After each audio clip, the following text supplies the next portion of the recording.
রুনা ম্যামকে নির্মমভাবে তার নিজ কার্যালয়ে হত্যাকাণ্ড ঘটানো হয়েছে। আর এই হত্যাকাণ্ডটি যিনি ঘটিয়েছেন তিনি রাষ্ট্রবিজ্ঞান বিভাগের কর্মচারী।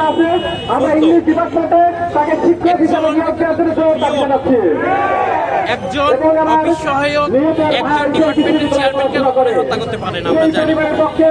এবং এই হত্যার পিছনে কারা রয়েছে, মাস্টার মাইন্ড কারা, ইতিমধ্যে শিক্ষার্থীদের মিডিয়া কভারেজের মাধ্যমে শিক্ষার্থীদের মিডিয়ার মাধ্যমে জানিয়েছে, তার পরিবার জানিয়েছে যে এর সাথে শ্যামসুন্দর সরকার, বিশ্বজিৎ বিশ্বাস এবং হাবিবুর রহমান এই তিনজন ব্যক্তি রয়েছে।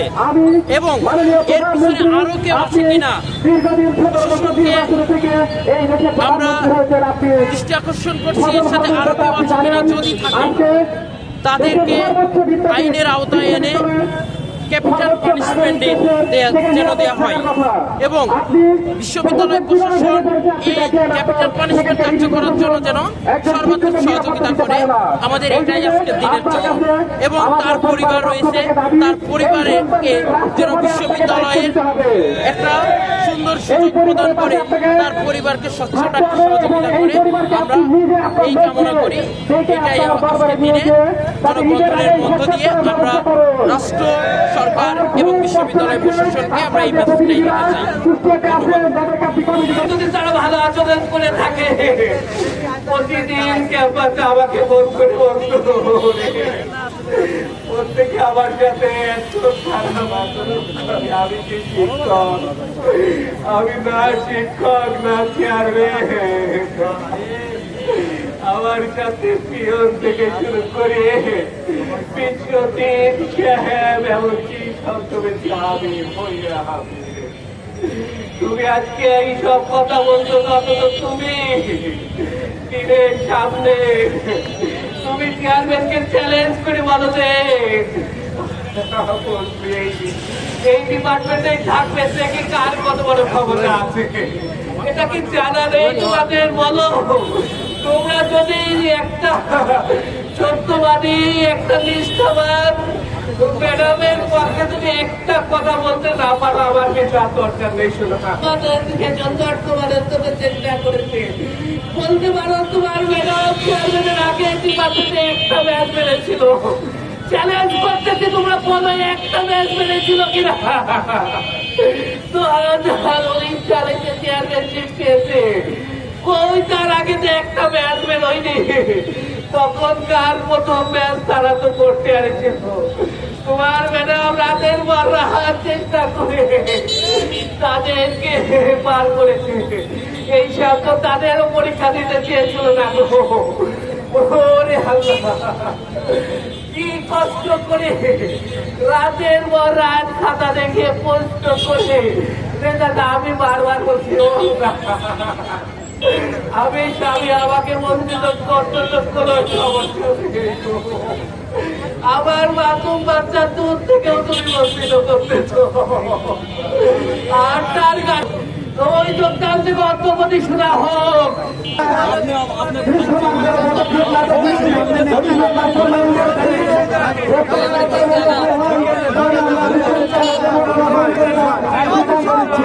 আমরা মনোযোগ থেকে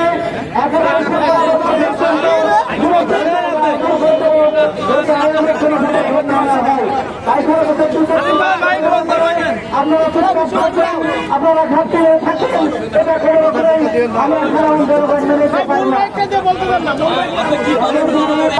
সঠিকভাবে করতেন, স্বাধীনতার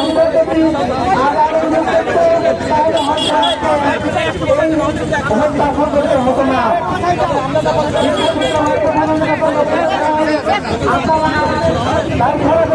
কথা বলে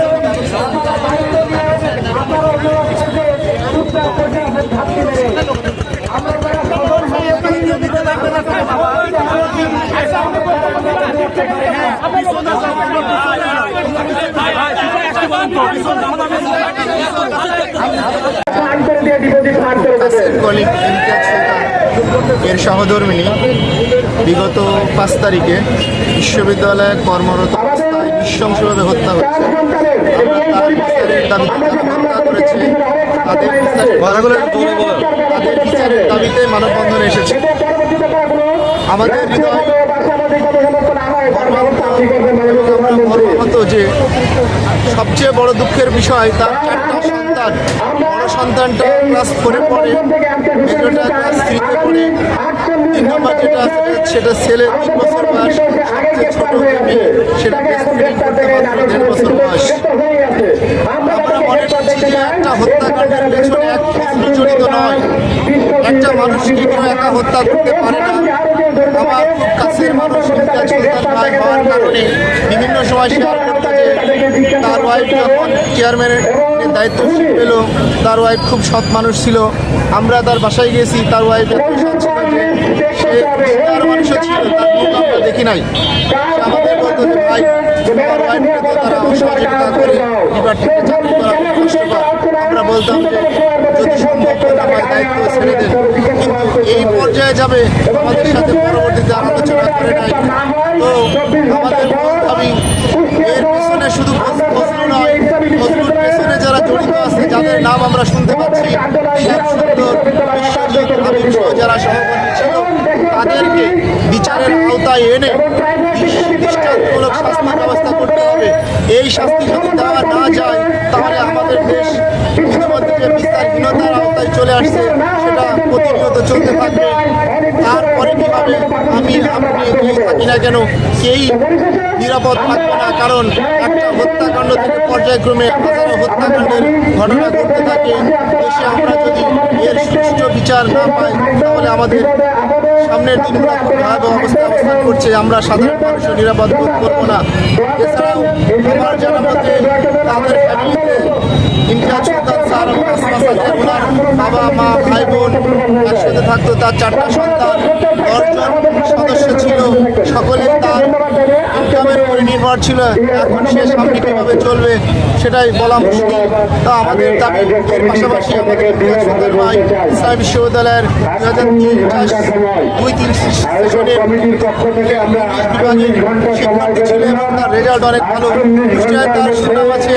বাংলাদেশে এমন কোনো জায়গা নেই যে তার স্টুডেন্ট নেই। সে ইংলিশে ভূগোল মেধাবী স্টুডেন্ট ছিল এবং শিক্ষক হিসেবে তার সুনাম ছড়িয়ে আছে। তাকে যদি একটা কর্মসংস্থান এবং ইংলিশ তাকে কর্মসংস্থানের ব্যবস্থা করে দেওয়া হয়, তবে তার সংসারটা বা পরিবারটা সাপোর্ট পাবে। এছাড়াও তার সন্তানদের লেখাপড়ার দায়িত্ব দিতে হবে সরকারকে। পাশাপাশি ইসলাম বিশ্ববিদ্যালয়ে এমন একটা ব্যবস্থা করা যাবে কারণ ভিসি চেঞ্জ হয়, সময়ের আবর্তনে যেন এই সহযোগিতা সিস্টেমে না থাকে এদিকেও খেয়াল রাখতে হবে। আপনাদের মাধ্যমে আমরা জানাতে চাই নিয়মটা উন্নত করা হোক, যেন তার পরিবারের সন্তানগুলো যতদিন লেখাপড়া শেষ না করে কর্মসংস্থানে বা তাদের পরিবার পরিজন নিয়ে ভালোভাবে বেঁচে থাকতে না পারবে, তাদের দায়িত্ব তাদেরই নিতে হবে এবং তাদেরকে এই সাপোর্ট দিতে হবে। তার বাবা মা আছে, আসমা সাদিয়া ম্যাডামের বাবা মা এখনও বেঁচে আছে। তারা কীভাবে বেঁচে আছে সেটা বলা কষ্টকর। তারা আপনারা তো দেখতেই পাচ্ছেন অনবরত এখনও কান্না। তার একমাত্র মেয়ে, সে খুব ভালো মেয়ে ছিল এবং দিনদার মেয়ে ছিল, তার তুলনা হয় না। তার স্টুডেন্টরা এখনও কান্নাকাটি করছে যে আমার ম্যাডাম আমাদের নয়নের মণি ছিল, এই মানুষকে কীভাবে হত্যা করতে পারে। এই নরপিশাচরা আমাদের সমাজ থেকে এদেরকে উৎখাত করতে হবে। এই বিচার যদি আমরা না পাই, আমরা আগামীতে ইসলাম বিশ্ববিদ্যালয়ে লং মার্চ করব এবং এই বিচার না পাওয়া পর্যন্ত আমরা রাজপথে থাকব। পাশাপাশি আমাদের আন্দোলন এবং বিচারের দাবিতে যে আন্দোলনে আমরা নেমেছি, এই আন্দোলন চলমান থাকবে।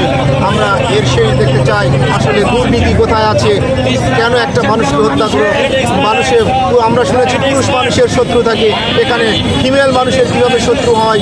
এটা কি একমাত্র যে সে সততার সাথে চাকরি করছিল এটাই কি তার একমাত্র শত্রু হওয়ার কারণ? দেশে যদি সততার সাথে চাকরি করে শত্রুতার শিকার হতে হয়, নৃশংসভাবে হত্যা হতে হয়, তাহলে এদেশ থেকে কি সততার শব্দটি উঠে যাবে? আমরা এটা হতে দিতে পারি না। আমরা ভবিষ্যতে আমরা এটা দেখতে চাই না। আমরা চাই না যে কোনো দুধের শিশু তার মাহারা হোক, একটা সন্তান তার মাহারা হলে কতটা কষ্টকর সেটা আমরা বুঝতে পারি। আমার একটা সন্তানকে নিয়ে এসেছি, সে কেন আসতে চাইছে? বলছে বাবা আমার বান্ধবীর মায়ের আমরা বিচার চাই।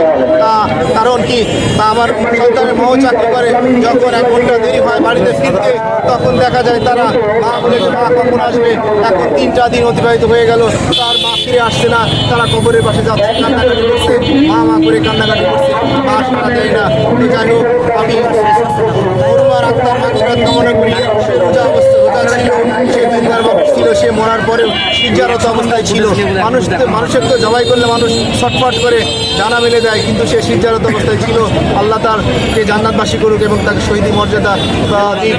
আপনারা আশা করি আমাদের বিচারের দাবিতে যে এখন এসেছেন আমাদের সাথে, সুষ্ঠু তদন্তের ক্ষেত্রে যা কিছু করা দরকার আপনাদের সহযোগিতা আমরা চাচ্ছি।